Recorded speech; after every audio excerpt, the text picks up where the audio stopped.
All right, welcome again to Mazecast, episode number 4382. We're going to be talking about room 29 tonight, one of the most pivotal, important rooms. Before we get to the room itself, I should note we've got a number of people here with us tonight, some old, some new. We've got Ben Heath here, Hello. About 200 episodes ago. Ben, what's been going on since last time you were on the show? Yeah, well, first of all, I have to say, I assume a lot of your regular listeners don't remember me, but I used to be on Mazecast back in the very beginning, and honestly, I'm impressed at how far Mazecast has come since then in my absence. I think you've done a lot better without me. I look at your site, you guys have a very nice looking site now. You build a community around this. You actually have an order in which you're going through the rooms, I think, or at least some sort of sidebar listing rooms on there. Back in my day, we had a really simple but functional wiki and no real integration with the Mazecast schedule. Really warms my heart to see this Mazecast that we were involved with in the early days having come so far. That's definitely heartwarming. Glad to have the approval of the person who voluntarily decided not to participate in Mazecast for all these months. We also that was largely because I felt like I wasn't really bringing anything new to the table at past a certain. I was kind of spinning my wheels there. But now that does remind me. The other day I was cleaning out a desk drawer and I found in it some old maze materials I had, some index cards that I'd just written some notes on. This was before we had even the wiki or anything. It was just sort of a handmade, very low-tech concordance sort of deal. Here, I'm holding one of them up. I don't know if you guys can read that. Just a little note about things that I saw on a page, various elements of it that came to my attention. And I wasn't able to find them for all the rooms, but I just figured you guys might think that was kind of neat. It is kind of neat. I want to jump now to our first celebrity participant here on Mazecast, because I know he has the potential to be in Paris any minute now. We've got Steve Pavelka here, renowned author of Pokey the Penguin and private mazer, big fan of the book. He's actually, although he hasn't been an active presence in the maze community before now, he has been reading this book since he was a small child.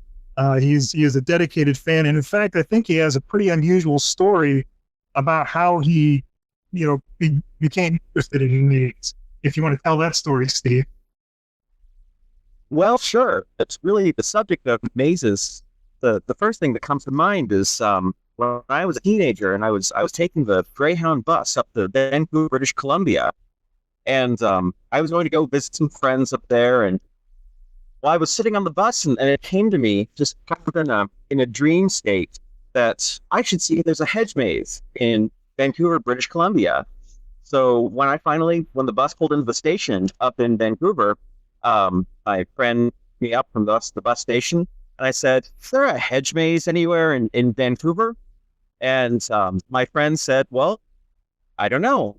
So we went back to where I was staying, and I think they might have looked up on the internet, but I don't remember, because this was back in the early days. But they might have called a friend or a relative who happened to know that there is a hedge maze in Vancouver, British Columbia. It's in the Van Dusen Botanical Gardens, and it's in the southern part of the city. And you can get there by bus. You can get there. You could walk there if you live in the neighborhood. It's a pretty neat hedge maze. That big. If you're tall, then you see over the edge. It's not like you'd see a movie or anything, but yeah, The Maze. It's a great book. Love it. Vincent? Great. Thank you. We've also got here Lewis Powell, known on the Abyss as Anchor Person Smith, I believe. This is his first time participating on Mazecast, although he does have some noted solutions on the Abyss. He's only been typing messages here. I'm not sure whether we have audio from him. Lewis, are you there? Yeah, Yes, I'm here. I was waiting to be called on. Okay. Well, that's polite. Very polite. So this is your first time on the show, so maybe you should explain how you came to Maze. Wait, I've never been on Mazecast before? That's right. I don't believe you have. I was in chats with some of the people that I thought were in Mazecast. You were only in Suggest Cast discussions of Maze. Well, now Lewis has also been in various text group chats with a lot of the Maze community. That might be what he's thinking of. I thought I would tell the story of the time that Ben and I almost met Christopher Manson. Oh, that's a good story. Yeah, so I went to Rockford, Maryland. What's the name of your town, Ben? I thought Ben would help tell the story of the time. All right, so I live in Maryland near Washington, D.C. Yes. Lewis came to visit me one time. You should give your street address, Ben. That'll really help flesh out the story. Well, I think this story might be better if we don't give anybody's exact street addresses. Okay. But we did have access. I had just bought new shoes. This is important because I went to visit Ben. Actually, no, I hadn't bought the new shoes yet. You bought them when you were there. I bought them after you and I. No, you came to visit and we went shoe shopping together to get your new shoe. Did we? Yeah. Yeah, I remember you spent a long time trying them on. What shoe store did we go to? I don't know. It was some department store deal. Okay. That's all in Pentagon City. I thought I went with my brother, but I guess I went with you. My brother also lives outside DC. Mm-hmm. So Ben and I got ourselves a couple of umbrellas, and I guess I was wearing my new shoes then. We had some time to kill, and we had Christopher Manson's street address, which we obtained through the ordinary means that you get people's street addresses, which is somebody posted it, we'll hang out that we belong. Okay, so we drove for a while. My phone gave us directions step by step, as a phone is wont to do. And we parked at a park, if you could believe the irony of that situation. A couple blocks away from Christopher Manson's home address. I don't know why, but we thought that like parking in front of his house would be more disturbing than parking 2 blocks away and walking to his house. Yeah, I remember we were very concerned with not coming across as creepy. I think one of us was very concerned with that, and the other one was Ben. And we brought official Maze fan bumbershoot. Well, no, I did. You left yours in the car because you thought carrying a bumbershoot around when it wasn't raining at all would seem weird. Although I've recently learned that people in some places use rain umbrellas as parasols if it's sunny out, and it was sunny out that day. It was. Well, we don't need to get into my opinions about parasols versus umbrellas right now. I think this is a perfectly good time to get into those. Yeah, I don't really approve of using one in place of the other. I think you should have separate parasols and umbrellas. I'm sorry for that. Personally, I only have umbrellas since I don't really use parasols that often. Sensible. I think you should get a parasol though. I feel like it would go with your overall style. Yeah, my aversion to sunlight. Yeah.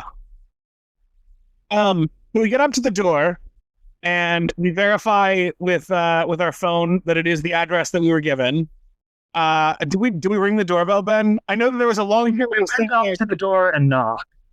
Oh, and I wanted you to check his mailbox to see if the mail in there said Christopher Manson on it, and you refused because all of a sudden you were worried about it seeming creepy. Going through somebody's mail is actually a federal crime.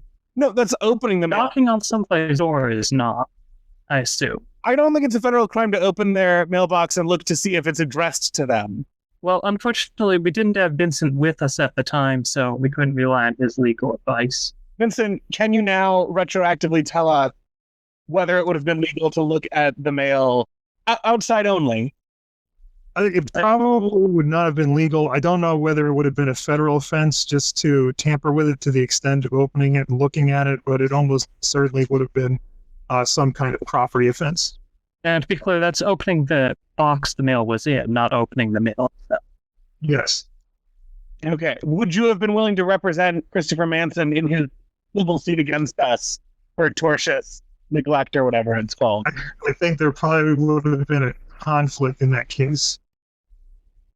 How would there have been a conflict?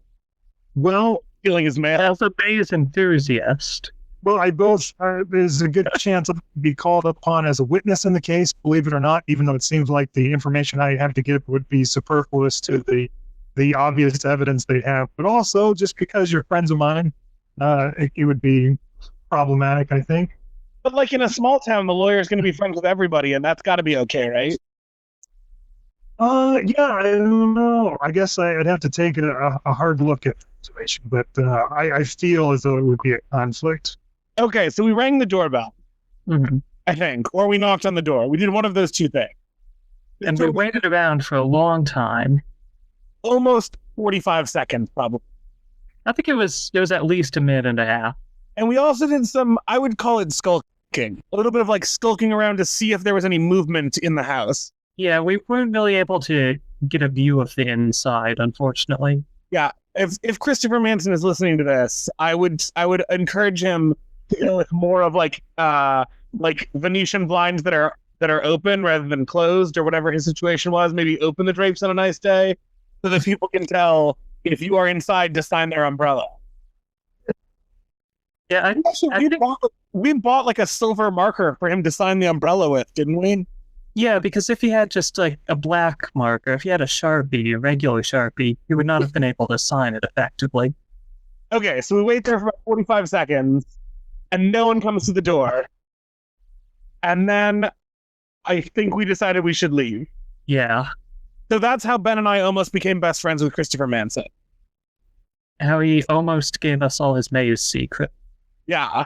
Well, I will tell you this. I think he would have confirmed or denied for me whether it's keep believing in yourself in that one room. All right. Great story. Great introduction, Kyle. While you were telling that story, Andrew has shown up. Hey, good evening, Andrew. Well, hello. Well, Who's going to be leading us on our Escapecast episode 1 later tonight after this, if it's not too late. Sarah is here as well, and Sarah has our drink pairing for room 29, I believe. I do. Something you do now? It's something I do and get mocked for. So anyway, for this room, I have chosen a Peppery Rioja from Spain. Oh, Peppery to go with the salt and pepper, obviously above the door for room 35 room. And a Rioja pairs very well with all kinds of food, so that matches nicely with Bachelor. I'll just have a taste. Delicious. Perfect for this room. Recommendations? That's ridiculous. So if you're watching, now's the time to pause and go and get your nice glass of Rioja for this room. Right. And while we're waiting for people to go get that, I'd like to say, I think that's a great new Mazecast custom. I mean, I say new, you might have been doing that for a while. I haven't been following Mazecast all that closely in recent months, but it's nice to see that there are traditions popping up around it. Can I ask, is Steve outdoors because he does man on the street interviews about Maze? Is that why he's like stationed outdoors? No, I had to go to a coffee shop because my crazy bird neighbor, my crazy bird lady neighbor, her birds were making this terrible noise, and it was just filling my apartment with this impossible cacophony of bird sounds. So I went to a coffee shop, and then I saw that the Mazecast was starting. So I'm just sitting outside, so it's really loud in there. Nothing is more depressing to me than the moment between hearing cat lady or bird lady and the realization that nobody is ever talking about it in the more exciting way that they could mean that. It's always a person who owns lots of those things and not a person who is like halfway one of those things. Yeah, you raise a good point. All right. And on that note, for some reason, let's get down to it with room 29. Okay, so we're all familiar with room 29 here. It's got the blind man, the upside down guy. The deal with room 29 is if you turn the page upside down, you can see that there is a hidden door here on the table. Takes you to room 17. So that's what's up with room 9. Thanks for joining us tonight. Thank Andrew for being here. Thanks to Ben for coming back. Thanks to Lewis for stopping by. Thanks to Sarah for the drink recommendation. Thanks to Steve for the thrilling story and making time for us in his busy schedule. We will see you next time on Mazecast. Good night.